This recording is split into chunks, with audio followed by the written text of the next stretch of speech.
Kuya, sana naman ayusin mo yung pakikitungo mo sa bata. Ilang taon pa lang siya oh. Sana naman alamin mo yung mga salitang ipaparinig mo sa kanya. Tingnan mo, nakikita niya yung mga kalokohan mo. Imposible na hindi niya alam yung ginagawa mo. Tapos nakikita kanyang nagbibisyo. Kuya, matalino si Tisay. Yung utak niyan hindi umaayon sa edad niya. Kaya huwag mo naman sanang imulat sa kanya na tama lang na maging ganyang tao sa'yo. Kasi ikaw ang iniidolo niya eh. Nandito siya sa magulong mundo ko. Magulo ang buhay ko. Ano ba gusto mong makita niya? Anong inaasahan mong kalalakihan niya? Hindi siya makakakita ng bahaghari sa impyerno.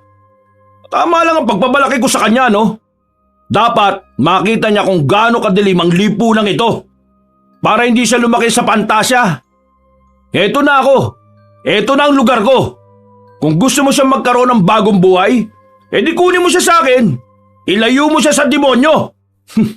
Talagang hindi mo minahal ang bata eh, no? Para yatang halos araw-araw ng buhay niya eh, nagdurusa siyang kasama ka. Ang sabi nila, ang mga masasamang tao ay walang sapat na kaparusahan. Katulad na lamang ng pagiging masamang tao ni Ambo na siyang magtutulak sa kanya sa pinakamadilim na yugto ng kanyang buhay. Pero kaya pa nga bang pagbayaran ng karma niya dahil sa galit ng langit kung ang isang tao ay labis nang nagsisisi? O sadyang dadamahin niya ng doble ang sakit na ipinaranas niya sa iba? Anong tinitingin-tingin nyo? Ha? Baka gusto nyong pasabugin ko yung mga mukha nyo. Ano? Sino ba matabang dito? Ha? Lumapit na kayo sa akin para mapatay ko na kayo. Kuya, ano ba? Naggugulo ka na naman eh. Ang dami mong gamit na binasag oh. Wala akong pakialam sa mga yan. Ayaw nilang ibigay ang alak eh. Lasing na lasing ka na kasi kuya. Halika na nga. Iuwi na kita sa inyo. Mabuti na lang tinawagan ako ni Ate Lara.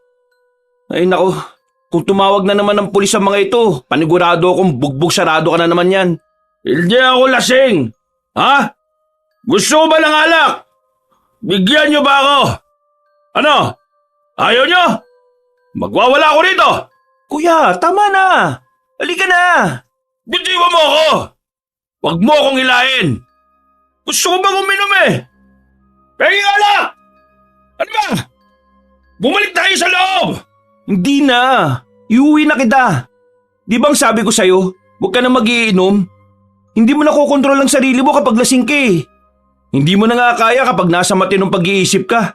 Paano pa kaya kapag may impluwensya pa ng alak? Ay nako, ewan ko na lang talaga. Baka sa susunod niyan eh, matatagpuan na lang ang katawan mong nakahandusay sa kalsada. Mas nga sa paglalakad. Hindi nga kasi ako lasing. Baka ikaw tong lasing. Dahil ang kulit mo eh. Ay naku, ewan ko sa'yo. Kapag ikaw talaga... Ha? Shhh! Huwag kang maingay. Naririnig mo ba yon? Naririnig ang ano? Parang may umiiyak na sanggol ah. Teka nga. Dito yun eh oh. Pinipigilan pa ni Dado ang kanyang pinsan na pumunta sa tambak ng basura dahil halata sa kanya na wala siya sa wisyo dahil sa tama ng alak sa kanya. Pero ilang sandali pa, may bitbit ng sanggol si Ambo. Teka, paano nagkaroon ng baby dyan? Nakko, ano yan? Itinapon ng magulang niya? Diyos ko naman oh, kawawa naman yung bata. Paano nasisikmura ng mga magulang na itapon ng anak nila? Kunin mo na! Uy, yoko no. May baby rin sa bahay namin eh. Baka mamaya pag hinalaan pa ng misis ko na anak ko yan sa ibang babae. Alam mo naman yun. Ikaw na lang ang mag-alaga sa bata na yan. O kaya dali mo sa DSWD bukas. Dahil sa kalasingan ni Ambo, hindi siya makapag-isip ng maayos. Inuwi niya ang sanggol at kahit na wala siyang kagamit-gamit, ay inalagaan niya ito buong gabi. Kinabukasan, pumunta siya ng barangay para magtanong kung may naitala ba silang magulang na naghahanap ng anak pero walang pumapansin sa kanya dahil iniisip nila na baka nasisiraan na siya ng ulo. wala talagang nakikinig kahit pasabihin niyang may napulot siyang sanggol. May nagbanta rin sa kanya na kung totoo man na may hawak siyang bata, pwede siyang makulong dahil sa kaso ng kidnapping. Kapag napatunayan pa na merong pang-aabuso sa sanggol, sisiguraduhin nilang papatayin na siya. Ang araw na yon, ang pagluwas niya pabalik ng Maynila. Dahil walang sino man ang gustong kumuha sa bata, binitbit na lamang niya ito. Ilang beses na rin niyang ipinamigay sa kung sino-sino ang sanggol, pero umaayaw ang mga tao dahil sa takot na baka ninakaw niya lang ang bata.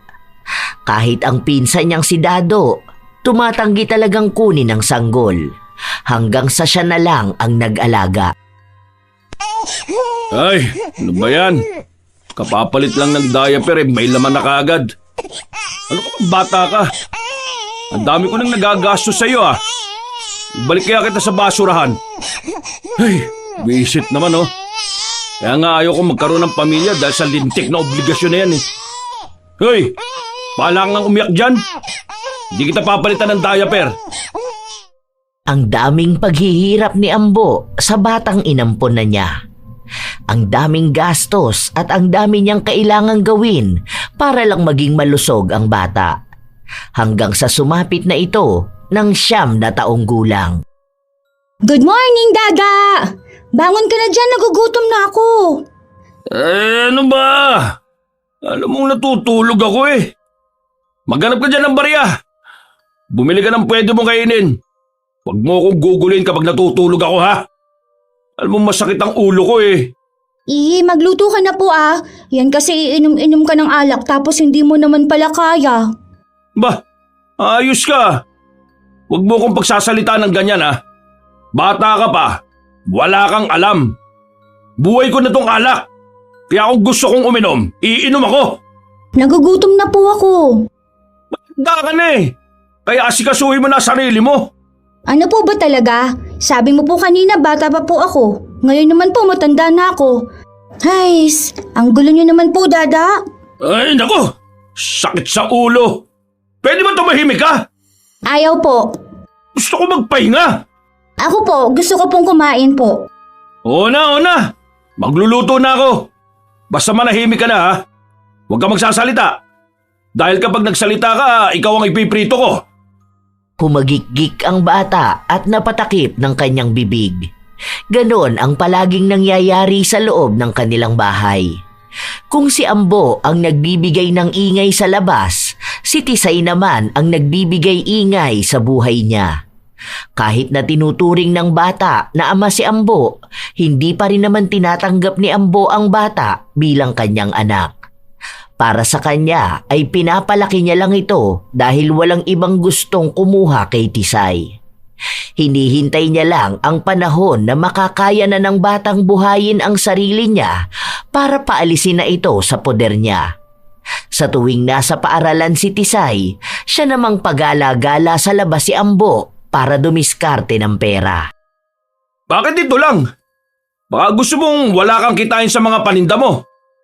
Huwag mo akong tinatarantado Kaya kong ilamukas sa mukha mo yung mga pagkaing tinitinda mo. Umapila ang matandang lalaki at sinabi sa kanya na wala pa siyang benta kaya wala siyang perang maibibigay kay Ambo.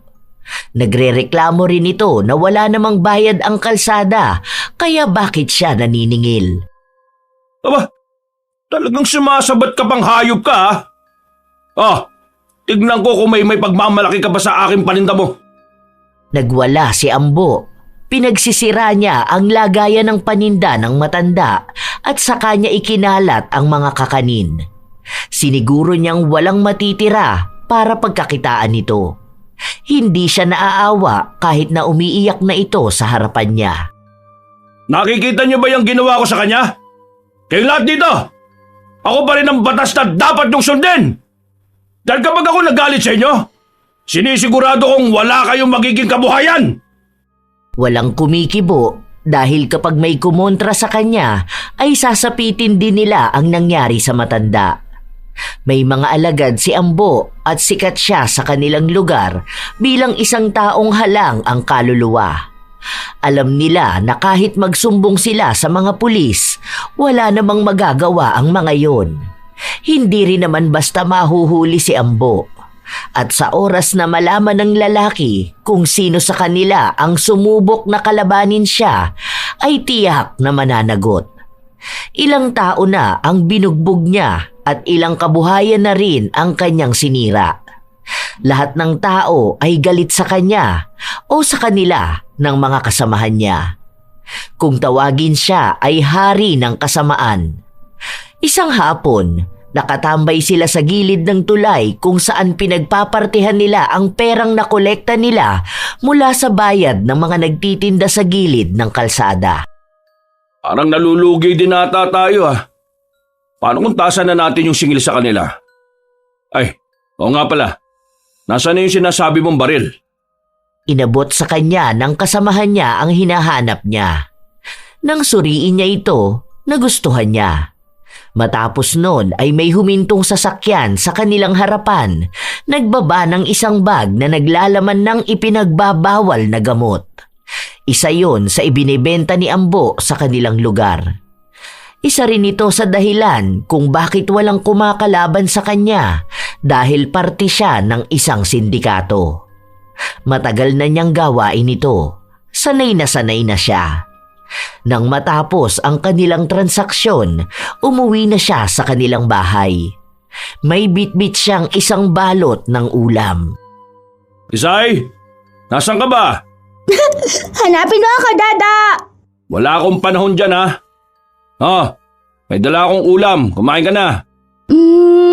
Hindi niyo man lang po ako hinanap Ano pong ulam? Kakain na po kayo?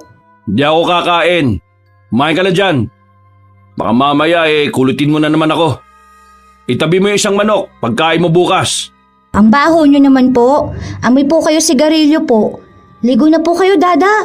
Ang asim niyo na rin po Huwag mo nga akong inuutusan. Ang sabi ko, kumain ka na. Hindi ko sinabi na pansinin mo ako.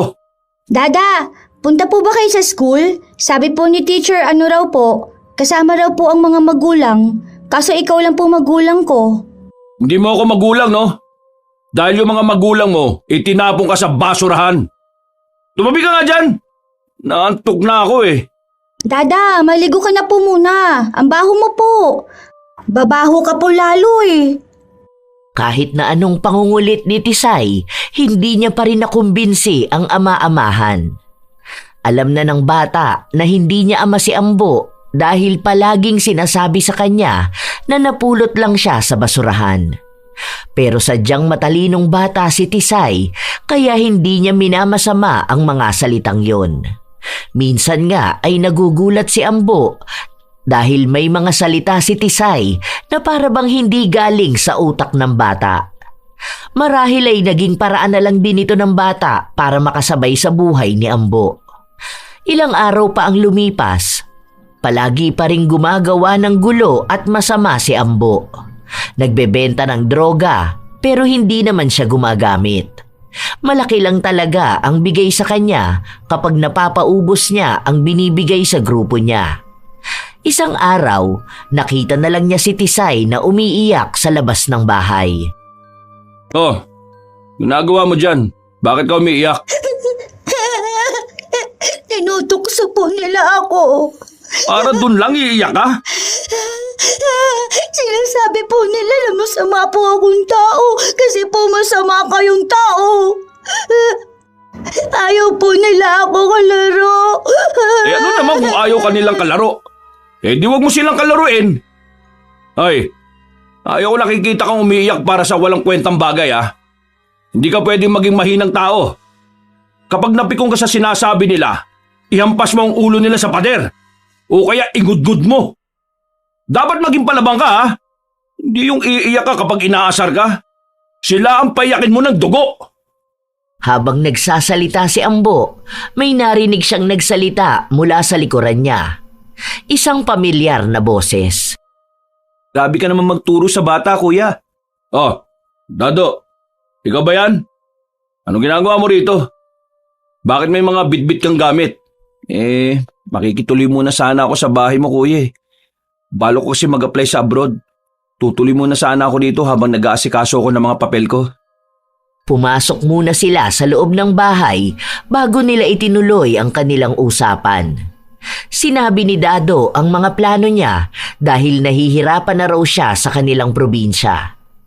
Hindi na kinakaya ng mababa niyang sahod ang pangangailangan ng kanilang pamilya. May mga maliliit pa siyang anak at sa kasalukuyan ay buntis pa ang kanyang asawa. Bakit ba kailangan mo pang mga ibang bayan? Dito ka na lang sa akin. Ako magbibigay sa iyo ng trabaho. Sinasabi ko sa iyo, magkakaroon ka ng maraming pera. Magkakaroon ka pa ng maraming babae, ha? Ayoko naman ng ganyan trabaho, kuya. Pasensya ka na, ha? Alam mo naman na takot akong gumawa ng illegal eh. Alam mo, yung takot-takot na yan, hindi ganyan dadalhin sa kaginhawaan, ha? Hindi mapapakain ng takot mo ang pamilya mo. Kapag nasa ibang bansa ka, magiging alipin ka lang ng ibang lahi. Mas maayos naman ang ganun, kuya. Kesa naman natatakot ako palagi kung hanggang kailan na lang ang buhay ko. Saka, hindi ko rin kayang manlamang ng kapwa ko eh. Lalo na dyan sa ginagawa niyong pagbebenta ng droga. Ang dami niyong nasisirang buhay. Nakakakonsensya. Kaya, mas gusto ko pa rin lumaban ng patas. Ay nako, hanggang saan ka dadalhin niyang konsensya mo? Ang mga taong lumalaban ng patas, sila yung mga taong naghihirap ng sobra. Isipin mo lang ang pamilya mo at sa mga anak mo. Ganun talaga ang buhay eh. Kahit naman magpunta ka sa ibang bansa, nasa hukay naman ang kabilang paa mo. Ayoko pa rin. Hindi ko maatim na kainin ng mga anak ko yung perang galing sa masama. Habang nag-uusap ang dalawa, lumabas naman si Tisay mula sa kusina. Bitbit niya ang isang pitsil ng tubig at mga baso. Baka po gusto po ninyong uminom po. Ay, salamat ah. Ang bait na bata naman ito. Laki mo na oh. Nung huling beses kitang nakita, baby ka pa eh. Salamat po. Oo, sanggol na pinulot sa basurahan. Ang daldal nga niyan eh, nakakainis. Sakto lang naman. Mabuti nga may bata rito sa bahay mo eh. Para naman magkaroon ng buhay. Baka siya pa nga maging dahilan para magbago ka eh. Hinihintay ko na nga lang na lumayas yan. Yoko ng bata no. Baka naman nakita mo na yung mga magulang niyan. Wala man lang bang nagganap sa probinsya ng nawawalang bata? Para naman maibalik ko na yan sa mga magulang niya. Wala nga kuya eh. Saka, kawawa naman si Tisay. Pinaparinig mo pa sa kanya yan. Hayaan mo siya. Bakit? Iisipin ko ba yung nararamdaman niya? Di ko naman anak yan eh. Wala lang akong magawa kaya inalagaan ko yan. Sanay na yan. Okay lang po. Ang mahalaga po sa akin may bahay po ako tapos may dada po ako. Nakakatuwa naman tong bata na to. Ang matured mag-isip. Matalino siguro to. May award po ako. Perfect po ako sa math. Ay, wow! Galing talaga ah. Sige, dahil mabait kang bata, bukas pag uwi ko bibilang kita ng laruan. Ay, naglalaro ka pa ba? Bakit bibilan mo pa yan ng laruan? Bigyan mo yan ng baril. Uy yan naman. Huwag ko naman idama yung bata dyan sa ginagawa mo. Hoy, bakit? May nangaasar daw sa kanya eh. Di barilin niya sa ulo. Ewan ko na lang kung may magtangkapang umaway sa kanya. Ano ka ba? Tumigil ka nga kuya. Basta be, huwag mong papakinggan yung dada mo ha. Huwag mo siyang gagayahin. Dapat palagi ka lang mabait. Ewan ko kung may mangyari sa buhay mo kung magiging mabait ka lang. Sa mundong ito, dapat marunong kang malamang sa kapwa mo. Dahil kapag palaging kabutihan ang ipinapairal mo, ikaw naman ang magiging kawawa sa huli. Hindi na uso ang bida, no? Dahil sa mga pelikula lang may mabuting tao. Matigas ang paninindigan ni Ambo sa kanyang mga ginagawa.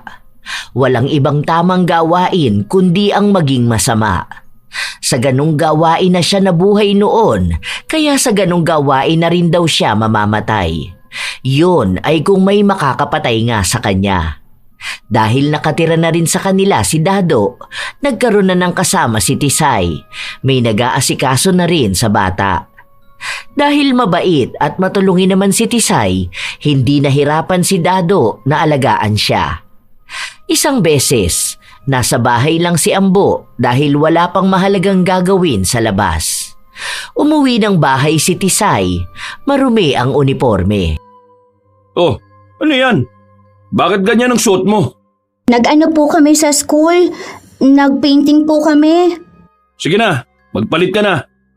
Ilagay mo yan sa labahan at ipapasabay ko yan bukas sa kapitbahay.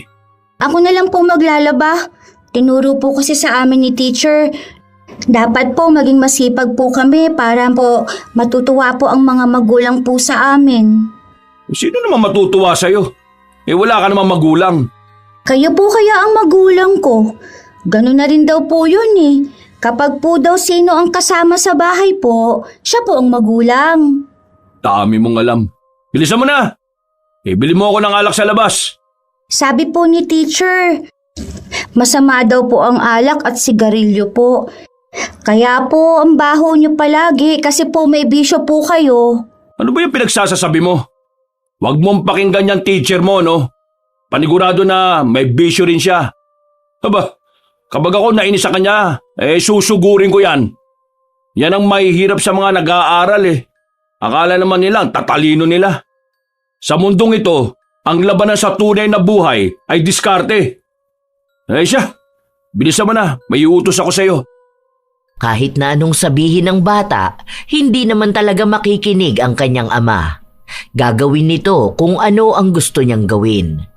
Habang nasa tindahan si Tisay, naririnig niya rin ang mga babaeng nasa tindahan. Ang mga manang na madalas na pag-usapan ang buhay niya at ang ugali at kasamaan ni Ambo.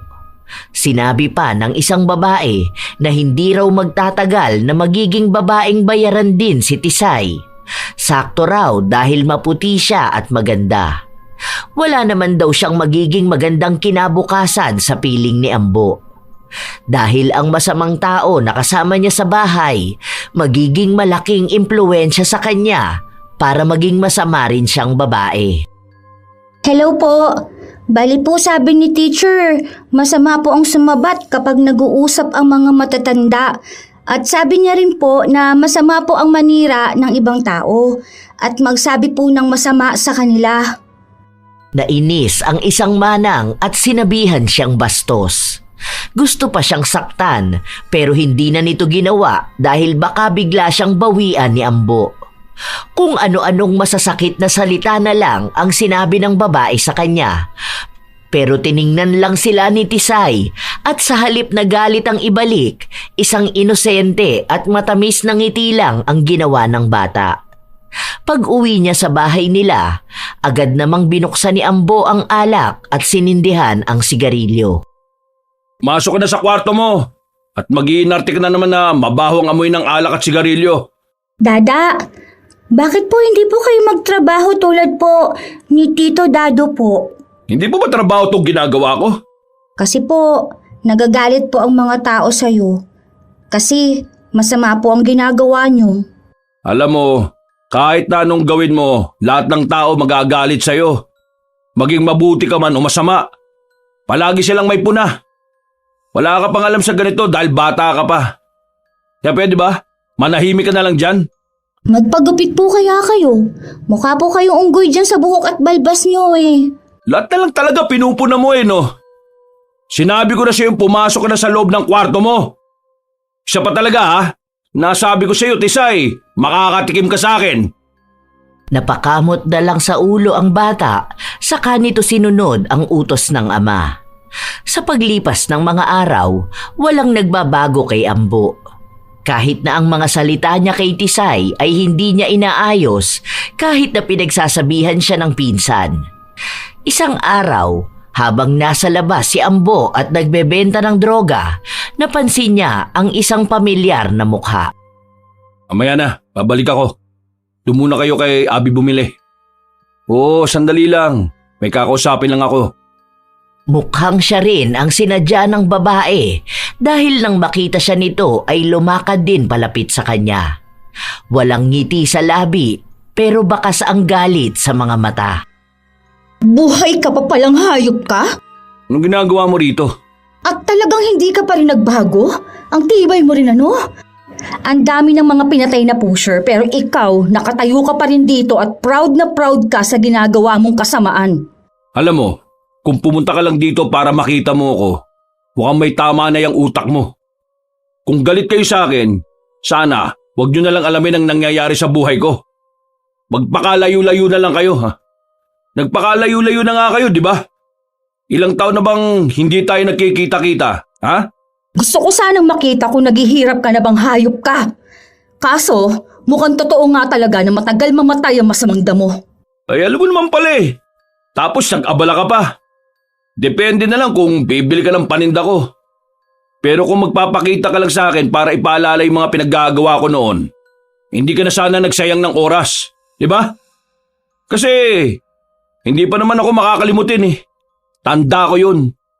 Wala lang talaga akong pakialam. Habang nanggigigil na si Lynn sa mga pinagsasasabi ng kanyang kausap, saka naman dumating si Tisay. Tinawag niya ang kanyang ama habang hawak niya ang isang papel. Tumakbo sa kanila ang bata at bakas ang kainosentehan sa kanyang mga ngiti. Dada! Tingnan mo po ang gawa ko!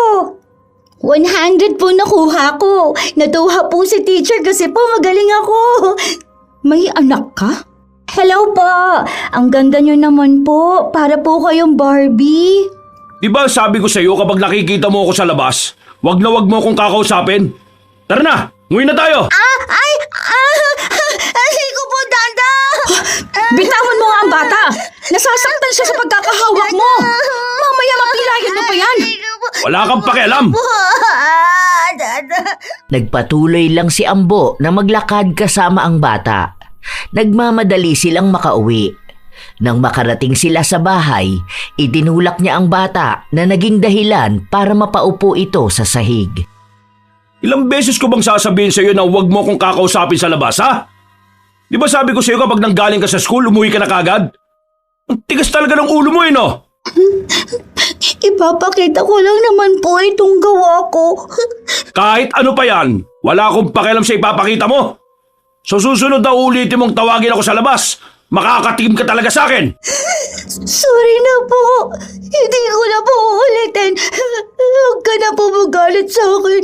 Sorry na po. Talagang hindi mo na uulitin. Dahil sa susunod na gawin mo yan, ipapamigay na kita sa mga taong pwedeng umampun sa'yo. Ayoko na matigas ang ulo, ha?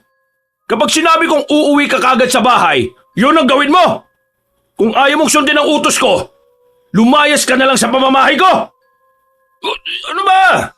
Tumayo ka nga sa akin. Huwag mo nga akong yakapin. Sorry na po, Dada.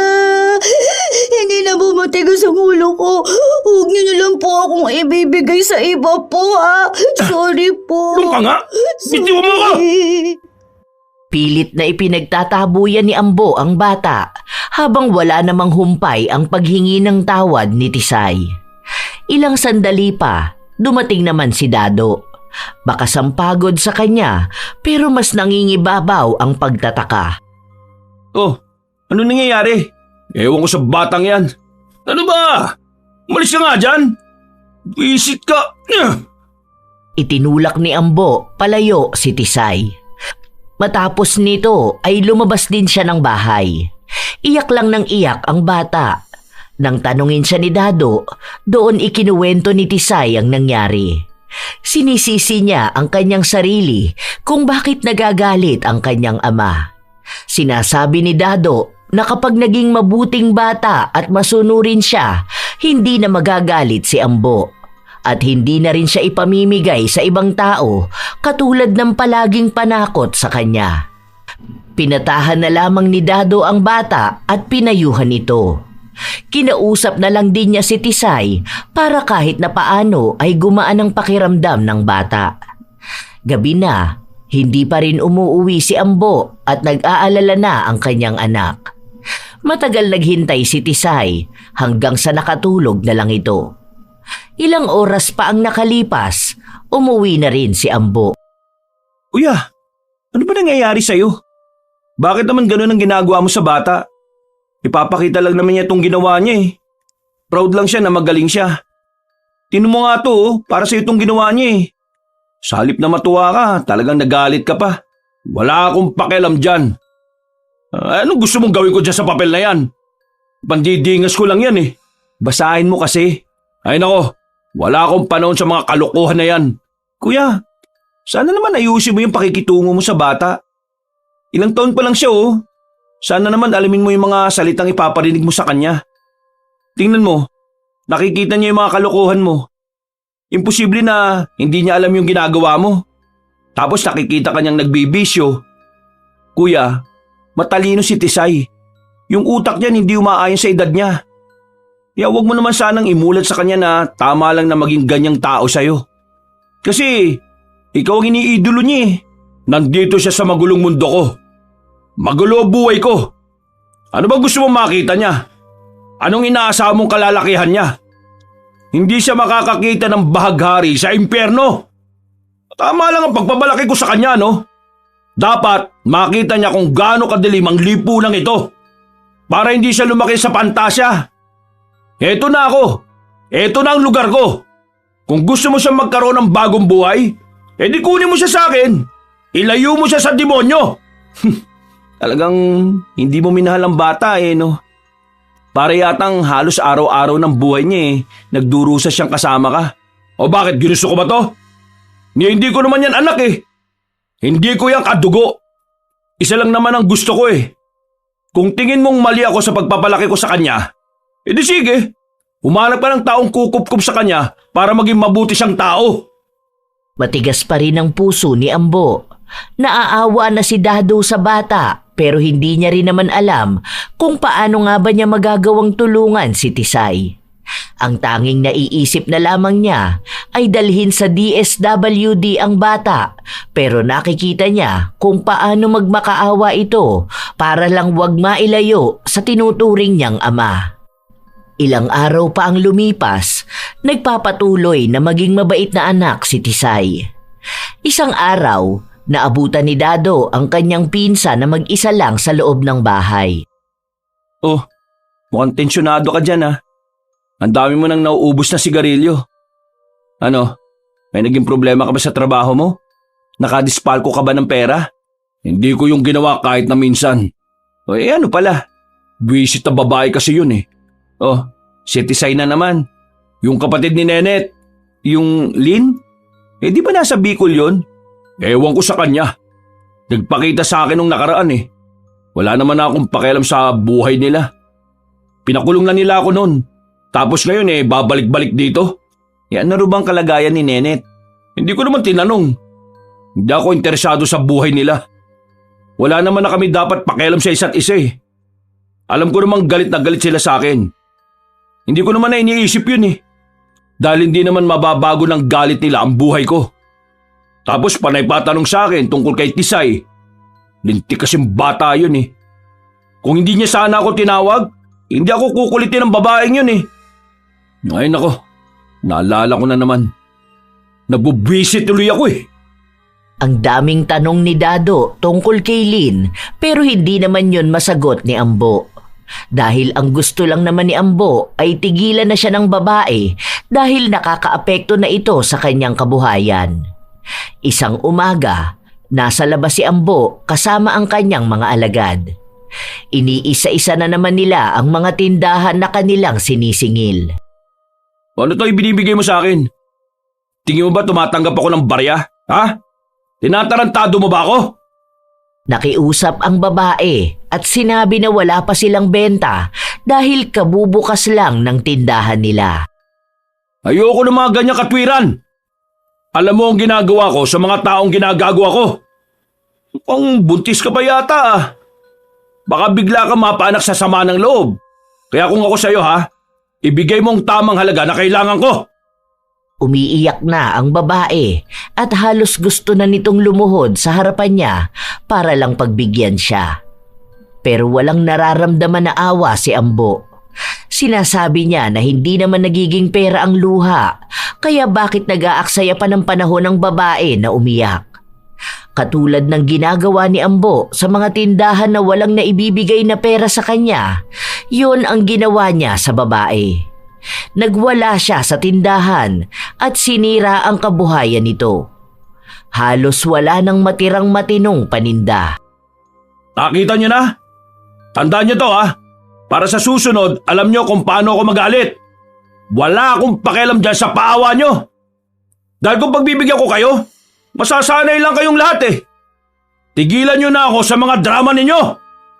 Paalis na si Ambo at papunta na sa susunod na tindahan nang makita niya si Tisay na nakatingin sa ginagawa niya. Walang ibang reaksyon. Ilang sandali pa, nagpatuloy maglakad ang bata. Hindi siya tinawag o pinansin katulad sa gusto niyang gawin kapag magkakasalubong sila sa labas. Pero kita sa mga mata ng bata ang awa sa mga taong nakapaligid sa kanya. Pero isinantabi yun ni Ambo. Muling pinagpatuloy ni Ambo ang pangongolekta ng pera. Gabi na siya umuwi sa bahay nila at naabutan niya si Tisay na gumagawa ng takdang aralin. Dada, kumain na po kayo. Masarap po ang luto ni Tito Dado. Di ako nagugutom. Bakit ang aga mong umuwi kanina? Maaga po kami pinauwi. Aalis daw po si teacher eh. Dada, pwede niyo po ba akong tulungan dito po? Assignment po namin. Tungkol naman po ito kay God. Bakit ka sa akin magpapatulong? Ikaw ang nag-aaral, di ba? Madali lang naman po ito. Wala akong pakialam kung madali lang yan. Hindi rin naman ako naniniwala sa Diyos eh. Bakit naman po? Dapat po nagpe-pray po kayo. Yun po ang palagi pong tinuturo sa amin eh.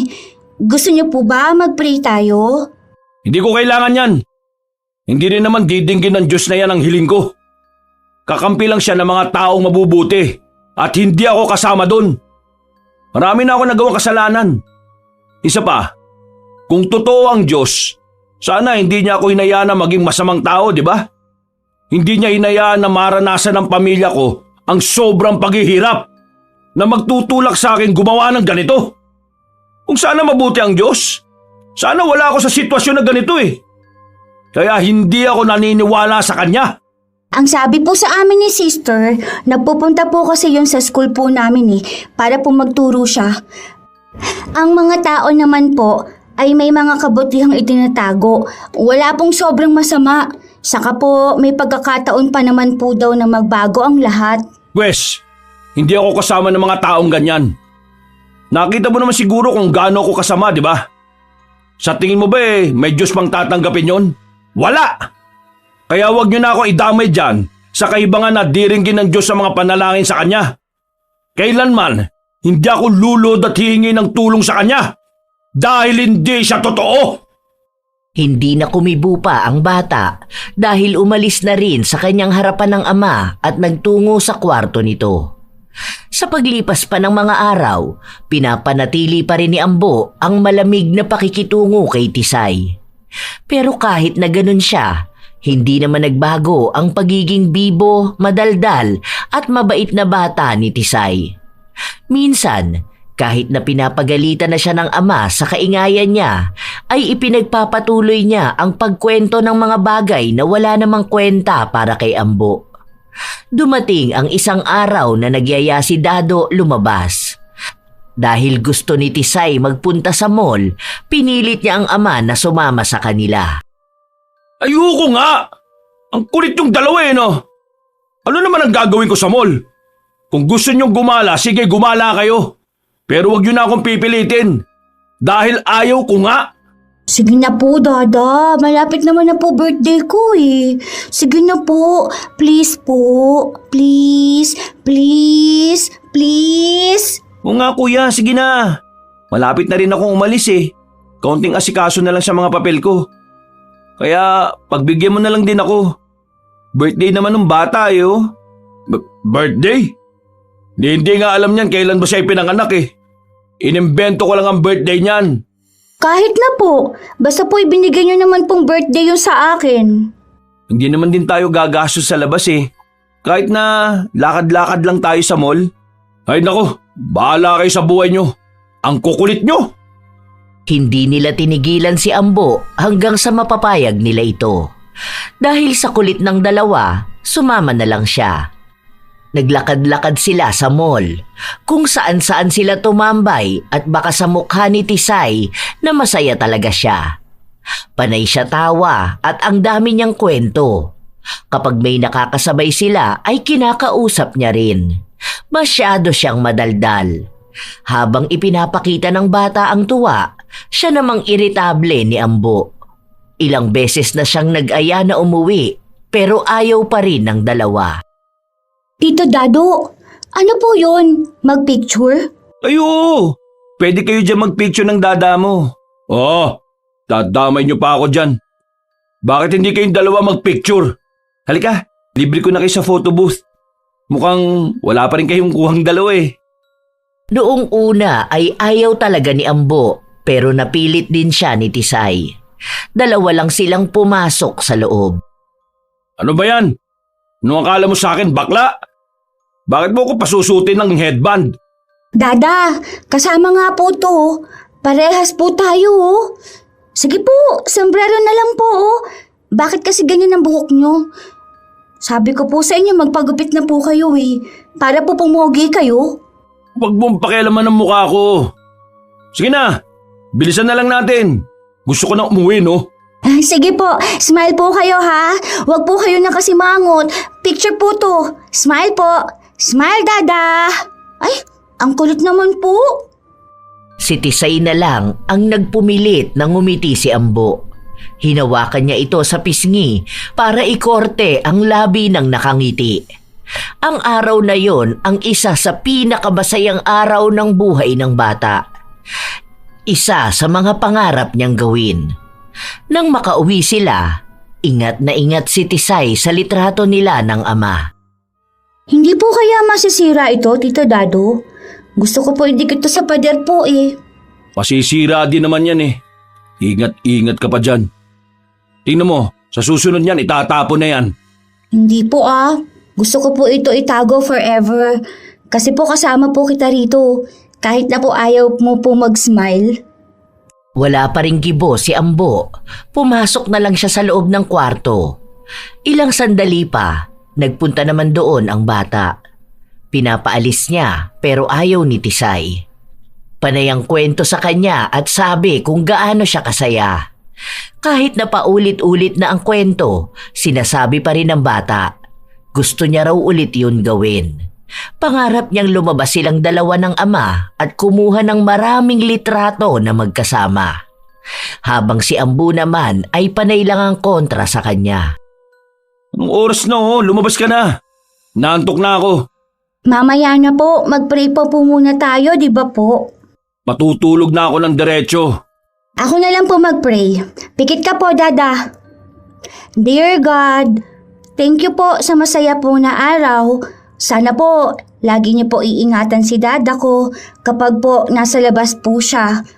Thank you po. Amen. Ayan po. Good night po. I love you, Dada. Tumalikod lang si Ambo at pumikit para matulog. Kinabukasan, maaga rin siyang nagising dahil sa transaksyon nila. Nang maibigay niya ang droga, doon niya nalaman na dati palang suki ng kabilang grupo ang pinagbentahan niya. May isang miyembro lang ng kabilang grupo ang kumausap sa kanya at sinabi na inaagaw niya ang isa sa kliyente nila. Wala akong inagaw dahil siya ang kusang lumapit sa amin. Baka kasi ang pangit ng serbisyo nyo kaya naghanap ng iba. Sabi mo sa leader nyo, galingan niya kasi para hindi siya tumatahol. Nagbanta ang lalaki at sinabing pagsisisihan nila ang pang-aagaw ng kanilang kliyente. Nang kaparehas na araw, sumugod ang isang grupo sa lugar nila. Unang ginawa ay ang pambabato ng bote sa kanya hanggang sa nauwi na sa barilan. Kung sino-sino na lang ang tinatamaan sa iringan nila. Gulo kung gulo. Nakikipagbugbugan si Ambo at nakikipagpalitan din ng bala. Mga tarantado kayo ah! Huwag akong sinusubukan nyo ah! Sige, ubusan tayo! Sinisigurado ko sa inyo na wala sa inyong lalabas na buhay sa lugar na ito. Mali kayo ng kinalaban! Kanya-kanyang laban, hindi rin nagpapasindak ang kabila. Sa halip na matakot, naging mas matapang pa sila. Habang nasa gitna ng gyera ang lahat, may mga inosenteng tao na nagtatakbuhan. Nag-iiyakan, pero walang pakialam si Ambo. Kahit na sino pa ang matamaan, basta gusto niya lang ubusin ang kabila. Hanggang sa nakita niya si Tisay na kasama ng ibang tao na tumatakbo. Sinesenyasan niya ang bata kung saan ito pwedeng magtungo. Pero hindi na rin makapag-isip ng maayos ang bata. Natatakot na siya sa nangyayari dahil ang gulo-gulo ng paligid niya. Hanggang sa hindi na siya tuluyang nakatakbo. Dahil sa isang putok ng bala, nakita na lang ni Ambo na bumulagta sa sahig si Tisay. Mga punyemas kayo! Papatay ko kayo lahat! Doon naging mas matapang si Ambo para lumabas sa pinagtataguan niya at pinagbabaril ang mga kalaban niya. Sumabay rin ang pagpapaulan ng mga kasama niya ng bote na ginawang pampasabog. Dahil marami nang nalalagas sa kabila, umatras sila. Doon pa lang dumating ang mga pulis. Kung kailan huli na ang lahat at ang dami na ring nasaktan. Agad na nagtungo si Ambo sa bata. Duguan ito at walang malay. Sa takot niya, agad siyang napasugod sa ospital. Pero walang pumapansin sa kanila kahit na nakikitang duguan na ang bata. Kahit pa naghihingalo na ito. Malayo ang susunod na ospital kaya hindi maitatakbo ni Ambo ang anak niya. Ilang beses pang tumawag ng doktor si Ambo pero halatang hindi siya pinapakinggan. Iniisip niyang marahil isa na sa dahilan kung bakit walang umaasikaso sa kanila ay dahil sa kanyang itsura. Halatang mahirap lang sila at mukhang walang halaga ang mga buhay. Wala bang gagamot sa anak ko? Sige, sinasabi ko sa inyo, sa oras na may masamang mangyari sa kanya, lahat kayong doktor na narito, pasasabugin ko ang mga bungo ninyo. Sisiguraduhin kong hindi nyo na makikita ang pamilya ninyo. Ikaw, tumawag ka ng doktor! Bilis mo! Nakatutok ang baril ni Ambo sa isang nurse. Dahil sa ginawa niya, napuno ng takot ang mga tao sa ospital. Dahil sa pananakot niya at pagwawala, doon lang inasikaso ang kanyang anak. Wala naman sana siyang intensyon na gumawa ng gulo sa ospital kung sana lamang ay naging makatarungan din sila para sa kalagayan ng bata. Ilang oras din ang inabot bago dumating si Dado. Bakas ang pag-aalala niya. Ilang beses siyang nagtanong kay Ambo pero hindi nito ipinaliwanag ang lahat ng nangyari. Nalaman na lamang ni Dado na nasa bingit ng kamatayan ng bata, lalo na't may natama ang ugat at may daplis ang puso nito dahil sa pagtama ng bala. Maraming dugo ang nawala, kaya kailangan niyang masalinan agad. Kailangan din ng operasyon. Diyos ko po, bakit naman ganito ang nangyari? Bakit ba kasi nasa labas si Tesay? Di ba wala naman siyang pasok? Hindi ko rin alam eh. Dahil wala naman ako sa bahay. Nasa agency ako kanina. Wisit! Manda talaga sa akin yung mga taong gumawa niyan kay Tesay. Sisiguraduhin kong mauuna silang sunduin ni kamatayan. Kuya, utang na loob. Tigilan mo na kasi yung ginagawa mo eh. Tingnan mo oh, napahamak na yung bata. Saan naman tayo makakahanap ng donor? Ang dugo ni Tesay. At yung doktor na ang nagsabi na sobrang hirap makahanap ng ganung dugo. Maghanap tayo. Hindi pwedeng walang makukuhang dugo ang anak ko. Ako ang gagawa ng paraan. Ayaw maglabas ng emosyon ni Ambo kahit nahalata ang takot na nararamdaman niya para sa bata.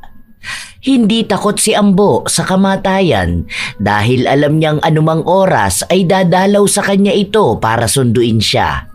Pero hindi niya akalain na katatakutan niya ito para sa isang tao na hindi naman niya kadugo. Gumawa sila ng paraan para makahanap lang ng dugo. Kung saan-saan na siya nakipila at nakiusap na tao pero wala pa ring nangyayari.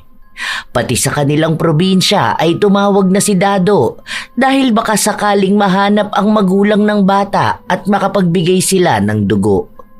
Umuwi muna si Ambo sa kanilang bahay habang naiwan sa ospital ang kanyang pinsan. Pagtapak niya pa lang sa bahay, iba na ang pakiramdam. Sobrang tahimik. Walang batang madaldal na uunahin pa ang kwento bago siya makaupo. Sa unang pagkakataon, naghanap ng presensya ng ibang tao si Ambo. Buong buhay niya, malamig ang puso niya sa ibang tao. Wala siyang pagmamahal kahit sa sarili niya. Malungkot ang buhay niya. Hindi man niya aminin, malaki ang epekto ni Tisay para sa kanya. Ang buhay niyang nasa kadiliman, binigyan ng liwanag ng anak. Hindi niya pinapahalata na mahal niya ang bata dahil maging siya ay hindi niya matanggap na yun nga ang nararamdaman niya. Dahil ang pagmamahal ay kahinaan at ngayon mahina na siya. Ilang araw pa ang lumipas, hindi pa rin nagigising si Tisay. Wala pa rin silang makitang dugo. Hanggang sa nagalit na lang si Ambo. Muli siyang nagwala sa isang ospital na pinuntahan niya kung saan may tinutukan siya ng baril. Dahil sa ginawa niya, muntik na siyang dakpin ng pulis. Nakatakbo lang siya. Isit naman, kanino ba ako hahanap ng dugo? Habang problemado si Ambo, muli na naman niyang nakita si Lynn sa kaparehas na ospital kung nasaan si Tisay. Ayaw pa sana niyang kausapin ito pero si Lynn na ang kusang lumapit sa kanya. Nandito sa ospital ang anak mo? Nakita ko si Dado at sinabi niya sa akin na nangyari. Huwag mong pakialaman ang buhay ko, no? Wala akong pakialam sa buhay mo. May pakialam ako sa buhay ng bata. Kahit na kailan talaga hindi ka naging mabuting ama eh. Mula sa batang hindi na isilang hanggang sa batang dinala mo sa bingit ng kamatayan. Ganyan ka na ba talagang klaseng tao, ha? Ganyan ka na kalala, yang kasamaan mo, ha? Kung hindi naman siguro dahil sa'yo, hindi naman mapapahamak yung bata. Hindi mo alam kung paano ko pinalaki ang anak ko. Kaya wala kang karapatang husgahan ako. Walang karapatang husgahan. Hindi ka ba kahusgang-husgang tao? Hindi ka dapat naging ama. Dapat mag-isa ka lang sa buhay. Ayoko mong sabihin dahil may inosenteng nadadamay. Baka karma mo na yan eh. Ganti na sa'yo ng langit dahil sa mga kagaguhan mong nagawa. Isa kang kriminal. Hindi ka marunong magmahal. Habang buhay kong isisisi sa'yo ang pagkamatay ng kapatid ko. Wala akong ginawang masama sa kapatid mo. Wala. Inabandona mo siya matapos mo siyang mabuntis. Nawalan siya ng gana sa buhay. Nawalan siya ng pangarap. At namatay siya sa sama ng loob kasama ng anak ninyo. Tunay niyong anak. Tapos malalaman ko na nagpalaki ka, ha? Ng batang hindi naman sa'yo.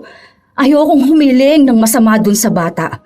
Pero baka pinaparanas na sa'yo ang ganito dahil isa kang demonyo. At para malaman mo ang kasamaan mo, nagkaroon pa ng kasangkapang bata para lang ipadama sa'yo ang sakit na mawala ng minamahal. Hindi ka marunong magmahal. At ngayon, ang taong minamahal mo ng sobra, kukunin sa'yo. At ang pinakamasakit doon, alam mo kung ano? Ha? Kasalanan mo pa. Iba bumawi ang karma, no? Iba kang singilin. Kung may karma man na mapupunta sa akin, handa akong tanggapin yon. Kahit na mamatay pa ako ngayon sa harapan mo. Hindi ganyan ang karma. Ang karma, babawi sa'yo sa mas pinakamasakit na paraan. Kung saan ka papatayin pero buhay mong dadamahin ang walang hanggang sakit. Ngayon pa lang nagsisimula yung karma mo. Nandamay ka pa ng bata. Kawawa naman siya. Wala siyang kaalam-alam na ibinigay siya sa'yo bilang kabayaran lang pala ng mga kasalanan mo. Kung ako sa'yo, ibigay mo na ang bata sa mga taong nararapat para alagaan niya. Dahil ang demonyo, hindi marunong magpahalaga ng buhay ng iba. Lumalabas ang lahat ng hinanakit ni Lynn. Kaakibat na rin ng kanyang buhay ang galit niya kay Ambo. Dahil palaging pinapaalala sa kanya ang masakit na sinapit ng kanyang kapatid na dating kasintahan ni Ambo. Si Ambo kasi ang klase ng tao na hindi nagpapahalaga ng iba at hindi nagmamahal. Kapag gusto na niyang iwan ng isang tao, yon ang ginagawa niya. Pero tunay na iba maglaro ang tadhana. Hindi rin akalain ni Ambo na mapapamahal siya ng sobra kay Tisay, na handa niyang gawin ng lahat, mabuhay lang ito. Bilang isang makasalanang tao na walang pagpapahalaga sa buhay ng iba, Paanong ang batang pilit niyang pinagtatabuyan pa ang magpapakita sa kanya ng tunay na ibig sabihin ng pagmamahal? Habang lumilipas ang araw, walang nagiging magandang resulta sa kalagayan ni Tisay. Wala nang malapitan si Ambo dahil wala namang nais tumulong sa kanya. Isang araw, nasa labas si Ambo. Ilang sigarilyo na ang naubos niya pero hindi pa rin nakakapag-isip ng maayos ang kanyang utak. Maya-maya pa, dumating ang kanyang pinsan. Oh, naninigarilyo ka na naman. Naalala ko pa yung sabi ni Tisay, ang baho mo raw. Kaya sana tumigil ka na sa paninigarilyo. Wala akong ibang gagawin. Baka magwala lang ako kapag nagkandaletse-letse na ang lahat. Kuya, siguro tama si Lynn sa sinabi niya eh. Hindi mo na kaya ang bata. Ipaubaya mo na siya sa DSWD. Baka doon may makatulong sa kanya. Gusto mo ring ibigay ko siya sa iba? Hindi ako papayag. Walang ibang kukuha sa anak ko. Ako nagpakahirap sa kanya. Nung itapon siya ng mga magulang niya, may nakinig ba sa akin noon? Walang naniniwala, di ba? Kaya ako na lang ang nagpalaki sa kanya. Para naman sa kapakanan ni Tisay eh. Kawawa naman yung bata. Wala tayong kapera-pera para sa kanya. Hanggang kailan siya ganyan, ha? Ni walang maayos na dugo na maibigay sa kanya. Tapos ikaw, wala kang ibang ginawa kundi ang magbisyo. Kuya, dapat matagal mo na siyang pinakawalan. Ito yung sinasabi ko sa'yo eh. Dinadala mo siya sa mundo mo. Alam mong sa mundo mo, walang halaga buhay ni Numan. Kaya yan, yung bala na ipinapampatay mo sa iba, yun na rin ang sumingil sa bata. Kuya, pag-isipan mo maigi. Kung totoong mahal mo si Tisay, dapat alam mo kung ano makakabuti sa kanya. Tama na yung pagpapanggap mong kaya mo. Kahit na hindi naman. Kuya, para sa bata, kung totoong gusto mo ng magandang kinabukasan para sa kanya, ilayo mo siya sa impyerno. Hindi kumibo si Ambo. Ang dami nang tumatakbo sa kanyang utak. Hindi niya rin alam kung kakayanin niyang tuluyang mawawala sa kanya ang anak. Kung mamamatay naman si Tisay, alam niyang kahit na kailan hindi niya mapapatawad ang kanyang sarili. Doon na unti-unting nakaramdam ng panghihina si Ambo. Hindi na niya alam ang gagawin. Wala na rin siyang ganang mabuhay. Noon, kapag pakiramdam niya ay wala na siyang halaga sa mundo, si Tisay ang palaging nagpapaalala sa kanyang mahalaga siya. Dahil kung wala siya, ibig lang sabihin ay wala rin si Tisay. Maaaring nung gabi na itinapon siya ng kanyang mga magulang, namatay na siya. Kung sakali na ibang tao ang kumupkop sa kanya, marahil ay hindi rin maganda ang kanyang magiging kapalaran. Hindi man nakikita ni Ambo pero maraming nabago sa kanyang buhay dahil sa tulong ni Tisay. May mga bagay siyang nagawa na hindi niya akalain na magagawa niya. Katulad na lamang ng pagharap niya sa altar kung saan nakikipagkomunikasyon ang mga tao sa Diyos na hindi pinaniniwalaan ni Ambo. Sa unang pagkakataon, lalapit siya sa Diyos kahit na alam niyang makasalanan siyang tao. Hindi niya akalain na luluhod siya para magdasal. Alam kong hindi ako karapat-dapat tumingi ng tulong. Isa ako sa mga taong buhay pa, pero nasusunog na sa impyerno ang kaluluwa. Hindi ko rin alam kung bakit ko to ginagawa eh. Kung bakit ako nagpapakita ng kahinaan sa'yo. Pero nananalangin ako, hindi para sa akin, kundi para sa anak ko. Parang awa mo na. Kung ako ang gusto mong parusahan, sa akin mo ibigay lahat ng sakit. Ako saktan mo. Pero wag ang sakit na katulad nito. Hindi ko kakayanin kung may masamang mangyayari sa anak ko. Nagmamakaawa ako sa iyo. Tulungan mo si Tisay. Ayoko madamay siya sa mga kasalanan ko. Nagmamakaawa ako sa iyo. Buhayin mo lang si Tisay. Pinapangako ko na hahayaan ko siyang mapunta sa magandang kamay.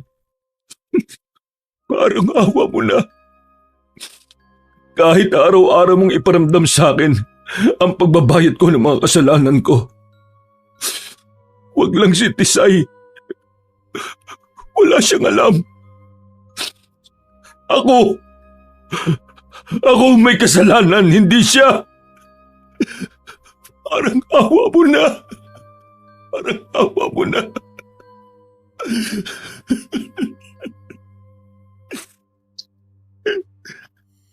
Bumuhos ang emosyon ni Ambo. Maging siya ay nagtataka kung paano nangyaring umiiyak siya habang kausap ang Diyos. Bigla siyang naniwala at umasa na pakikinggan siya. Nagawa niya itong lahat para kay Tisay. Para sa pagmamahal niya sa bata. Hindi niya alam kung ilang oras ba siyang nakaluhod at paulit-ulit na idinarasal ang kagalingan ng bata. Hindi na niya kayang makita na nahihirapan si Tisay dahil lang sa kagagawan niya. Nang umuwi siya sa bahay nila, niligpit na niya ang mga gamit ng bata. Inilagay niya ito sa malaking bag. Nagdesisyon na siyang gawin ang sinabi sa kanya ni Dado. Kahit mahirap at kahit sobrang bigat sa dibdib, iniisip niya na para naman ito sa kapakanan ng bata. Dito niya napagtanto ang iba't ibang forma ng pagmamahal. Isa na rito ang pagsasakripisyo at pagpapalaya. Tunay nga na ito ang parusa sa kanya dahil hindi niya maipaliwanag kung saan ba ang masakit sa kanya. Hindi ito basta tama ng bala o saksak sa katawan niyang kaya niyang tiisin. Higit sa 10 beses na sakit. Habang nagliligpit siya, nakita niya ang litrato nila ng kanyang anak. Lalong bumuhos ang kanyang emosyon. Habang kinukuha ang litrato na yon, nakasimangot siya at si Tisay ang nagpilit na inginiti ang kanyang labi. Sa totoo lang, noong araw na yon ay masaya siya, pero hindi pwedeng ipakita sa bata. Ayaw niyang malaman ni Tisay na meron siyang emosyon. Dahil para sa kanya, kahinaan yun. Ang ginagawa niyang pagmamatigas sa bata ay para rin kay Tisay. Dahil gusto niyang maging matatag ito sa malupit na mundong kakaharapin niya. Naupo na lang si Ambo sa higaan ng kanyang anak at doon niya muling dinama ang mga luhang tuloy-tuloy nang lumalabas. Patawadan ako. Patawarin mo si Dada kung hindi kita naipagtanggol, ha. Patawarin mo ako kung inamay pa kita sa magulong mundo ko. Patawarin mo ako kung pamimigay na kita sa kanila. Mahal na mahal kita. Kahit na hindi ko yan nasasabi sa'yo. Gusto kong magkaroon ka ng magandang buhay. Buhay na hindi ko kayang ibigay sa'yo.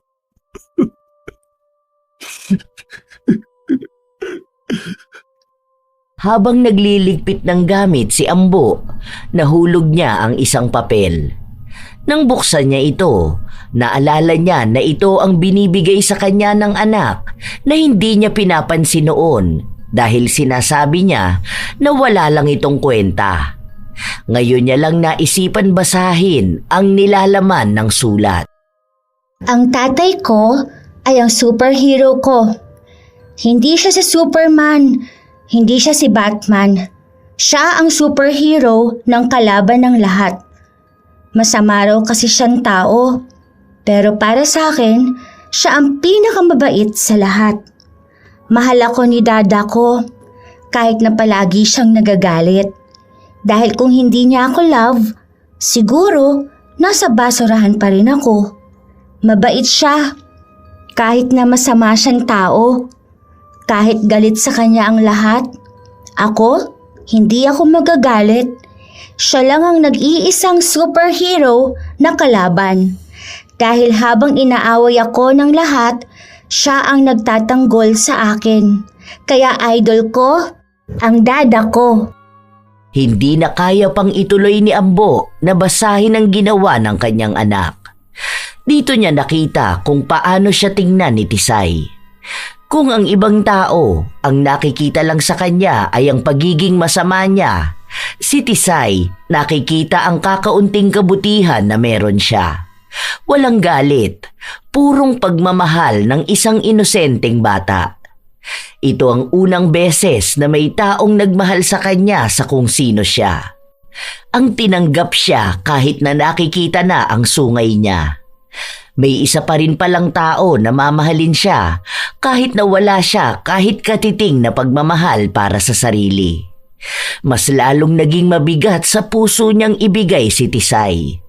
Dahil paano niya pakakawalan ang taong nakakakita ng mabuti sa kanya.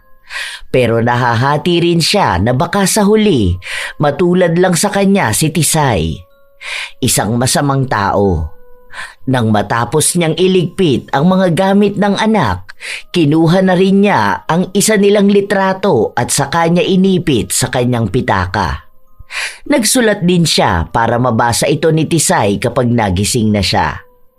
Pagbalik niya sa ospital, nakita niya si Dado na nakikipag-usap sa doktor. Nang matapos sila, doon lang siya nagtanong. May magdodonate raw ng dugo kay Tisay. Hindi ko alam kung saan yun nakuha pero mukhang galing ata sa mga ahensya na nilapitan natin. Salamat at gagaling na rin si Tisay. Nakaligpit na yung mga gamit ni Tisay. Lahat yun nasa bag na niya. Kapag naging maayos na siya, tapos pwede na siyang sumama sa DSWD. Pwede bang ikaw na lang magbigay ng mga yon? Ha? Bakit? Saan ka pupunta? Magpapakalayo-layo na ako. Napagtanto ko kasi na tama nga kayo. Hindi ako karapat dapat na maging isang ama. Wala sa akin ang kwalifikasyon ng pagiging mabuting ama. Ipapahama ko lang ang anak ko. At ayoko nang maulit yung nangyari ngayon. Sigurado ka ba, kuya? Hindi mo man lang ba hihintay na magising si Tisay? Para naman magpaalam ka na maayos sa bata. Tingin mo ba makakapagpaalam pa ako kapag nagkita kami? Baka magmakaawa lang sa akin yan eh. Magiging mahirap lang yung para sa aming dalawa. Tama na yung mga taon na magkasama kami. Kuya, alam mo ba? Palaging kinukwento sa akin ni Tisay kung paano siya umahanga sa'yo. Sabi pa niya, siguro takot ka lang maging mabuting tao. Dahil palagi mong sinasabi na mga mabubuting tao, madaling mamatay. Oo, alam ko. Palagi niya rin yung sinasabi sa akin eh. Saka, nabasa ko na yung sulat niya. Kung paano ako nagmukhang superhero sa kanya. Diba ang galing, no? Ibang-iba kanyang tingnan. Kahit na hindi mo pinaparamdam sa kanyang mahal mo siya, nararamdaman niya pa rin. Talinong bata. Naiintindihan niya yung sitwasyon. Palagi niya rin sinasabi sa akin na pinagdarasal ka niya. Na sana raw maging mabuting tao ka na. Para hindi na siya nakakarinig ng masama tungkol sa'yo. Kasi minsan daw, gusto na rin niya makipag-away sa mga taong nagsasabi ng masama sa'yo. Ibig sabihin, may isang parte pa rin talaga sa'yo na naging mabuti ka sa kanya. At yun ang nakikita niya. Kaya nga ayaw ko siyang madamay sa mga katarantaduhan ko sa buhay eh. Nadamay na nga siya ngayon, di ba? Kung hindi ako nagsimula ng gulo, sana wala siya sa ospital ngayon. Ayaw ko na siyang madamay sa karma ko. Baka siya pa magbayad nun. Siya na nga lang ang nag-iisang tao na mabuti sa akin eh. Malala na tong karma na pagbabayaran ko. Lahat ng tao magiging malapit sa akin. Sila ang nagdurusa. Sa totoo lang, kaya ayaw ko siyang mahalin ng sobra eh. Dahil alam kong sobra din ako masasaktan kapag nawala siya sa akin. Pero, ang hirap pala. Akala ko hindi ko siya mahal. Pero, siya lang ang nagpayak sa akin ng sobra. Ito pala ang ibig sabihin ng karma. Talagang grabe kong maningil. Mas mahirap na pagdurusa pala to kaysa sa pagkakakulong ng ilang taon. Mas torture pa ito eh. Kaysa sa paulit-ulit na pagsaksak sa akin. Akala ko patay na ako sa kalooban ko eh. Pero meron pala siyang binuhay na ngayon sinasaktan na niya. Kuya, naiintindihan ko. Noon pa man ganyan na talaga ang paniniwala mo eh. Sana balang araw tuluyan ka na nga magbago, no? Para kung sakali man na makikita ulit kayo ni Tisay, matutuwa siya sa'yo dahil tama lang na ikaw ang naging idolo niya. At tama lang ang nakita niyang mabuti sa'yo at pag-asa niya sa pagbabago mo. Handa na si Ambo na bitawan ng kanyang anak. Hindi man tunay na kadugo, pero ang pagiging pamilya nilang dalawa ay tila ba nakaugnay na sa kanilang mga kaluluwa.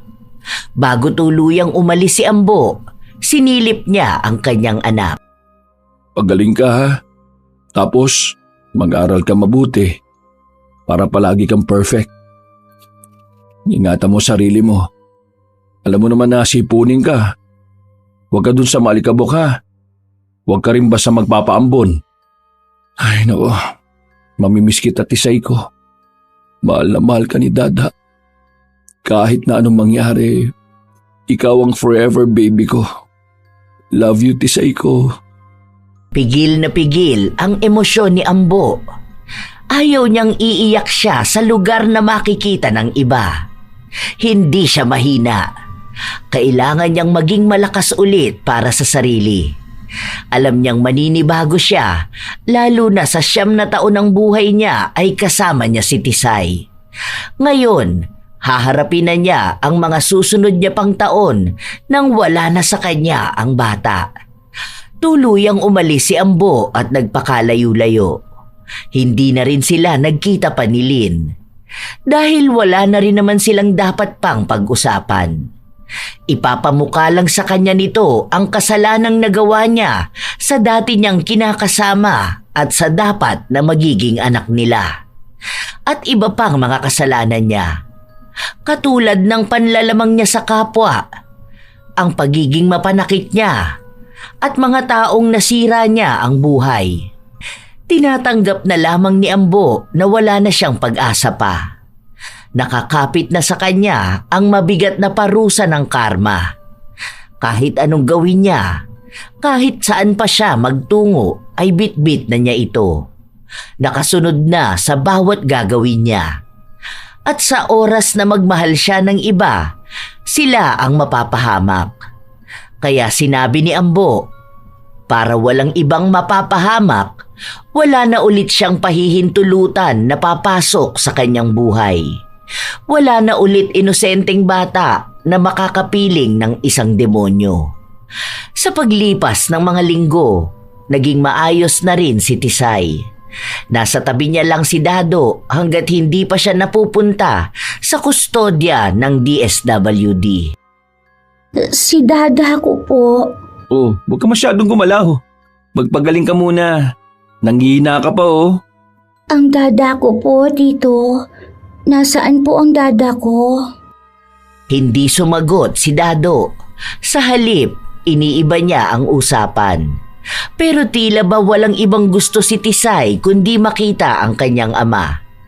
Hindi pa man niya alam ang nangyayari, wala na siyang ibang ginawa kundi ang umiyak. Matagal sila sa ospital, pero mula sa pagdilat ng mga mata niya, kahit isang beses ay hindi niya nakita si Ambo. Hanggang sa nalaman niyang kukunin na siya ng DSWD. Nagwawala siya sa ospital at tinatawag ang pangalan ng kanyang ama. Dada, tulungan niyo po ako! Dada, ginagawa mo nila ako! Ayoko po sumama sa kanila. Sa inyo lang po ako sasama. Dada, tulong po! Pasensya ka na Tisay pero matagal nang umalis si Kuya Ambo. Wala na siya rito. Hindi na siya magpapakita pa. Mas makakabuti sa'yo kung sasama ka na lang sa kanila. Hindi ako iiwan ng dada ko! Ayoko sa kanila! Gusto ko umuwi sa bahay! Kapag tumanda ka na, mauunawaan mo rin lahat ng ito. kung bakit tama lang na ginawa to ng dada mo. Maniwala ka lang. Mahal na mahal ka ni Kuya Ambo. At itong sakripisyo na to ay para sa'yo. Patuloy na umiiyak at nagwawala si Tisay. Hindi niya kayang tanggapin na hindi na niya makakasama ang kanyang ama. Wala siyang pakialam sa sinasabi ng iba na masama itong tao dahil siya ang nakasama ni Ambo. Kaya siya lang ang makakapagsabi kung halimaw ba ito. Dahil para kay Tisay, mas halimaw pa ang kanyang mga magulang na nagtapon sa kanya kaysa sa tinuturing niyang ama na kaaway ng lahat. Sa huli, wala pa ring nagawa si Tisay. Walang kahit na sinong nakakaalam kung nasaan nga ba si Ambo. Kahit si Dado ay walang alam. Nang ibigay na kay Tisay ang kanyang mga gamit, umalis na rin si Dado. Sa paglipas ng mga araw, walang gana sa lahat ng bagay si Tisay. Hindi siya kumakain, hindi rin siya nakakausap ng maayos. Palagi lang siyang umiiyak at hinahanap ang kanyang ama. Tila ba ang masiyahin at bibong bata ay nawala na rin kasabay ng pag-alis ni Ambo. Habang naghahalungkat ng gamit si Tisay, nakita niya ang litrato nila ng kanyang ama. Muli siyang naiyak. Hanggang sa nakita na rin niya ang sulat na iniwan sa kanya. Tisay ko, kung nababasa mo ito, alam kong nasa maayos ka na. Pasensya ka na kung iniwan kita. Para din naman to sa'yo. Palagi ka magpapakabait. Kumain ka ng gulay para hindi ka magkasakit. Mag-aral lang mabuti at huwag magiging makulit. Hayaan mo palagi kong ipagdarasal sa Diyos na balang araw makikita ulit kita. Lagi mong tatandaan na mahal ko ni Dada. Love na love kita, baby ko.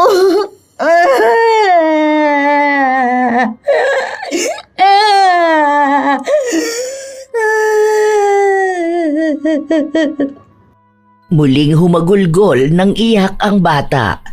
Gustong-gusto niyang mayakap ang kanyang ama. Pero wala na siyang magagawa. Aasa na lamang siya na isang araw ay pagtatagpuin ulit ang kanilang landas. Nagkaroon ng bagong pag-asa ang bata. Kahit na nahihirapan siyang mabuhay sa panibagong mundo na kinalalagyan niya, ginawa niyang inspirasyon ang kagustuhan niyang hanapin ang ama. Malaki ang utang na loob nito kay Ambo dahil kung hindi siya pinalaki nito, marahil ay hindi siya magiging isang bata na puno ng pangarap. Hindi man niya lubos na nauunawaan ang nangyayari, nais naman niyang bigyan ng panahon ang lahat. Hanggang sa lumipas na ang panahon. Ang tanging naiwan na lamang kay Tisay ay ang mga alaala nila ng ama at ang nag-iisang litrato na mayroon sila. Isang kayamanan na kailanman ay hindi niya nanaisin na mawala. Hanggang sa sumapit na ng wastong edad si Tisay. Puno siya ng pangarap na maging matagumpay na tao. Dahil sa pamamaraan lamang na yon, madali niyang mahahanap ang ama. May pagkakataon na bumabalik siya sa luma nilang bahay dahil nagbabaka sakali siya na bumalik na ang kanyang ama pero iba na ang nakatira doon. Wala na rin sa kalsada ang mga taong nanggugulo sa mga tindera. Malaki ang naging bunga ng sakripisyo ni Ambo. Kahit na parehas silang nasaktan, naging paraan naman ito para sa panibago at mas makulay na kinabukasan para kay Tisay. Ang iniiwasan lamang ni Ambo ay ang may taong mahalaga sa kanya na magbabayad sa karma na dapat ay sa kanya lang papataw. May mga kasalanan talaga na kahit gaano nakatagal na gawa ay may karampatan pa ring parusa mula sa langit. At ang isa sa pinakamasakit na parusa ay napupunta pa sa taong mahalaga sa kanila. At iyon ang paraan para maramdaman nila ang higit na sakit kaysa sa ibinigay nila sa ibang tao. Minsan din, ang mga taong masasama ay nakikitaan ng kabutihan, ngunit madalas huli na ang lahat bago pa nila mapagtanto na may naging mali sila. Hindi naman masama ang pagbabago. Sadyang mayroon lang mga taong hindi ito kayang gawin dahil natatakot sila sa mas matindi ring kapalit. Katulad ni Ambo, may mga masasamang tao na hindi inaasahang mapapamahal sa isang tao na magpapabago ng kanilang pananaw. Minsan, mga taong hindi nila kadugo. At katulad din ni Tisay na sa kabila ng madilim na pagkatao ng isang tao, nakikitaan niya pa rin ng liwanag at kabutihan. Napapatunayan niyang bawat masamang tao may nakatagong kabutihan. Na minsan kahit sila sa sarili nila ay hindi nila yon nakikita. Nakakatakot talaga ang karma dahil naniningil ito sa panahong hindi mo inaasahan. Hindi sa panlabas na ganti ang mararanasan, kundi isang sakit na uukit at tatama sa kaluluwa ng kanilang sinisingil. Lagi nating tatandaan na maging mabuting tao dahil ang ginagawa mong kasamaan sa kasalukuyan ay tila ba isang binhi na